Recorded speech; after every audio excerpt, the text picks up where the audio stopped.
A meeting invite arrives. It looks official. It feels urgent. You click Join, expecting your CEO or a major client. But the screen stays dark. The meeting was never real. What if one simple click into a routine virtual meeting leads to a total financial disaster? In the world of corporate espionage, the most dangerous weapon isn't a virus or a hack. It's trust.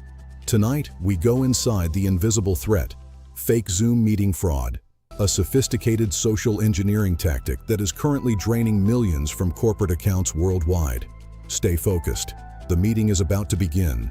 Virtual meetings have become the backbone of modern business communication. In a post-pandemic world, the Zoom call is our boardroom, our water cooler, and our vault. We've been conditioned to trust the link. When a calendar invite appears, we don't look for signatures or verify certificates. We just click. This cultural shift has created a massive blind spot.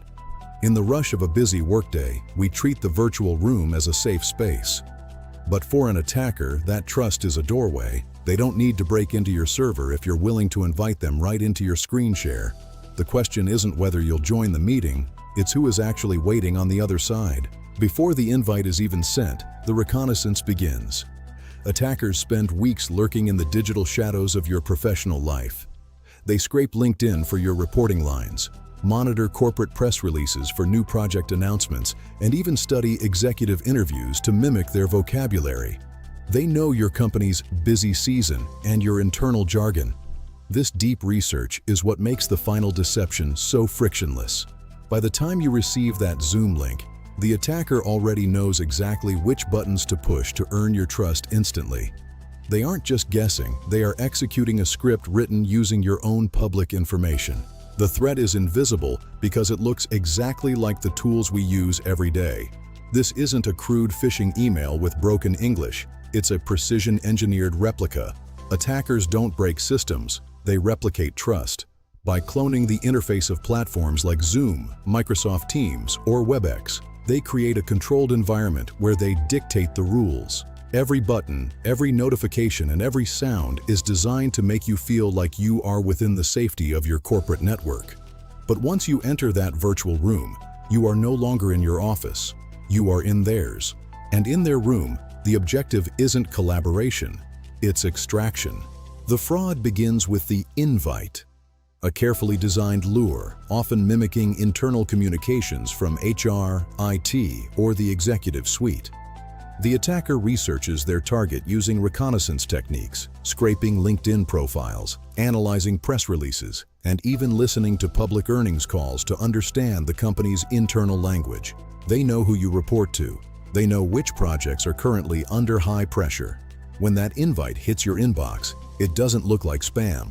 It looks like a priority. It's the first step in a psychological chess game where the attacker is always 3 moves ahead, waiting for that one click that bypasses all your technical firewalls. But how does a fake link actually work? Underneath the familiar Zoom.us appearance, attackers use a technique called domain shadowing. They register subdomains that look identical to the real thing or use legitimate-looking redirects that point to their malicious servers. These servers host a custom-built interface that mirrors every feature of a real meeting: the participants list, the chat box, even the recording indicator. When you click, your browser isn't talking to Zoom, it's talking directly to the attacker's command and control center, giving them total control over everything you see and hear. It's a digital hall of mirrors where reality is whatever the attacker wants it to be. The setup goes deeper than just a link. In advanced scenarios, attackers use AI-driven deepfakes to simulate voices. Imagine joining a call and hearing your CFO's voice, that specific cadence, that familiar tone. They use short clips of real audio from public interviews to train their models. Sometimes the meeting doesn't even have video. They claim the connection is poor or the camera is broken, forcing you to rely entirely on the audio.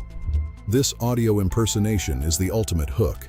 When you hear authority, your brain naturally shifts into a state of compliance. You stop looking for red flags and start looking for instructions. The psychological trap is now set. The most powerful tool in the fraudster's arsenal is urgency. Urgency removes doubt. It forces the brain to bypass critical thinking and move straight to action. Join immediately. Critical issue. Payment window closing. These aren't just words. They are psychological triggers designed to create a state of cognitive tunnel vision. Under pressure, employees are less likely to notice that the email domain is slightly off or that the meeting ID doesn't match the usual internal format. The attacker creates a crisis and then they offer the fake meeting as the only way to solve it. By the time you realize the crisis wasn't real, the damage has already been done. Inside the fake meeting, the environment is strictly controlled. The attacker, posing as a moderator or senior leader, often mutes all participants or limits the chat functionality. They claim it's for security or to save time during a crisis. This isolation is intentional. It prevents employees from communicating with each other and realizing they are all being deceived simultaneously. Authority is assumed and questions are sidelined. You are told you are part of a privileged group handling a sensitive matter. This flattery, combined with the silence of other participants, who are often just bots or static images, creates an overwhelming pressure to conform to the instructions being given.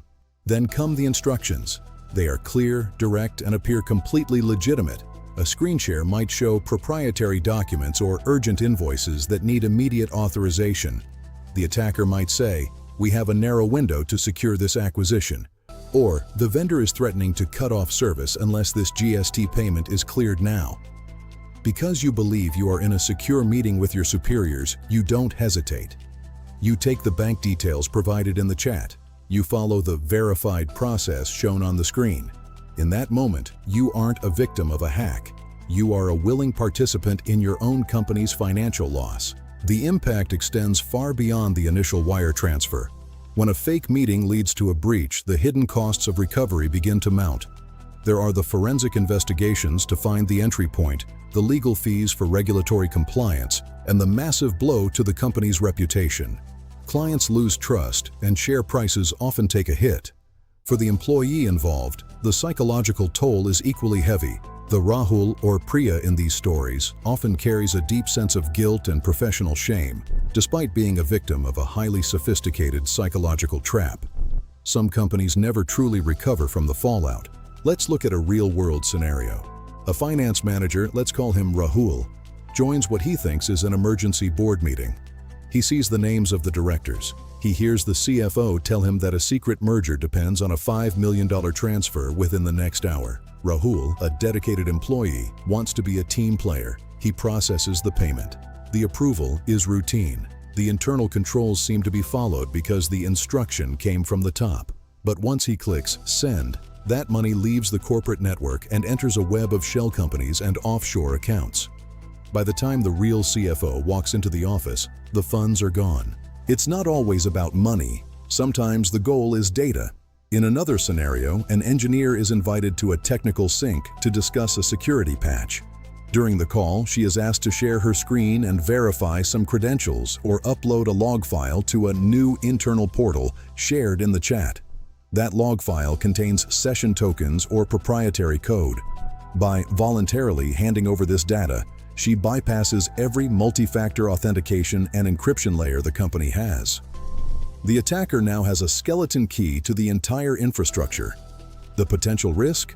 Not just millions in lost IP, but the complete compromise of the organization's digital integrity. Why does this work? It's called authority bias. Human beings are hardwired to follow instructions from those we perceive as being in charge. In high-pressure corporate environments, challenging a senior executive is often seen as a risk to one's career. Attackers exploit this. They don't just impersonate an executive, they impersonate the power that executive holds. When the boss tells you to do something in a private meeting, your instinct is to comply, not to verify. This psychological exploit is more effective than any malware because it targets the one thing a firewall can't protect: the human desire to be helpful and obedient. The tragedy of these frauds is that they could be stopped with a single phone call. But in the virtual room, verification steps are often skipped. The attacker ensures the meeting is so urgent that you don't feel you have the time to check. You don't call the executive on their known number to verify the request. You don't double-check the wire instructions through a secondary channel. Everything feels so real in the moment that the idea of it being a fake doesn't even enter your mind. We have built high-tech defenses for our servers, but we have neglected the simplest defense of all, the trust but verify protocol. In a virtual world, silence on the second line is an attacker's best friend. To stay safe, you must recognize the red flags. First, look at the link. Is it from a trusted domain, or is it a clever misspelling? Second, look at the participants. Are the cameras on? If someone is claiming to be a high-level executive but refuses to show their face due to technical issues, be suspicious. Third, evaluate the request. Does it involve bypassing standard financial controls or sharing credentials? Genuine corporate crises are handled through established multi-step protocols, not through a sudden ad hoc Zoom call. If it feels rushed, if it feels secretive, and if it feels off, it probably is. Your intuition is your final line of defense. Use it. Prevention is a team sport. It requires a combination of technical controls and human skepticism. Companies are now implementing out-of-band verification, a rule that any urgent financial or data request must be confirmed through a separate, pre-verified channel, like a direct phone call or a secure internal messaging app. Multi-factor authentication is being applied not just to logins, but to the actions taken within a meeting. But the most effective tool is a culture of positive challenge, where employees are rewarded for flagging suspicious links rather than being pressured to ignore them in the name of efficiency. Verification is the ultimate firewall. Technology didn't fail in these scenarios. Verification did. The lesson for the modern corporate world is that as our communication tools become more advanced, our skepticism must evolve at the same pace. A Zoom meeting is just a tool. It is not a guarantee of identity. Protecting your organization starts with a simple shift in culture, making it acceptable, even encouraged, to question an urgent request, no matter who it appears to come from. By pausing for just 60 seconds to verify a link or confirm a voice, you can save your company from a multi-million-dollar disaster. The most secure firewall is a well-informed and skeptical mind. As technology advances, fraud becomes more convincing. We are entering an era of hyper-real fraud, where AI-generated video and audio will make impersonation nearly impossible to detect with the naked eye. The fake Zoom meeting of today is just the beginning. Tomorrow, you might find yourself in a full virtual reality boardroom where every participant is a digital ghost. The battle for corporate security is no longer fought just in the server room. It is fought in the psychological space between the screen and the user. Stay vigilant, stay skeptical, because in the digital shadows, the next meeting invite might be the one you never return from. If this video opened your eyes, like, share, comment your thoughts, and subscribe to Corporate Secrets.